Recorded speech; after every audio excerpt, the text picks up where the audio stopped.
नाशिक शिक्षक मतदारसंघ मतमोजणीमध्ये 2 मतपत्रिका जास्त आढळलेल्या आहेत। निफाड आणि येवला तालुक्यातल्या मतपेटीमध्ये प्रत्येकी 1 मतपत्रिका अधिक आढळलेली आहे। त्यामुळे ठाकरे गटानं यावर पुन्हा एकदा आक्षेप घेतलाय।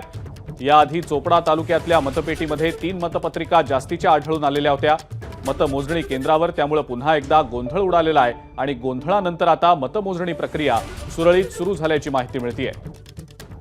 याच संदर्भातली अधिक माहिती देत आहेत आपले प्रतिनिधी मुकुल कुलकर्णी। मुकुल, काय नेमकी अपडेट? अजिंक्य, साधारणतः 1 तासापूर्वी जी घटना घडलेली होती, जो गोंधळ उडाला होता, तोच पुन्हा एकदा उडालेला आहे।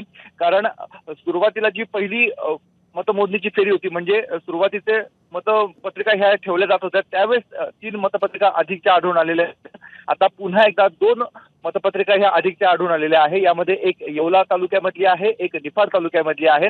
त्यामुळे ठाकरे गटाने पुन्हा एकदा आक्षेप घेतलेला आहे की ज्यावेळेस अधिकाऱ्यांच्या समक्ष हे सील केलं जातं, तर अचानक अशा मतपत्रिका अधिकच्या का आढळून येत आहेत। त्यानंतर निवडणूक अधिकाऱ्यांनी काही काळ मतमोजणी प्रक्रिया थांबवलेली होती।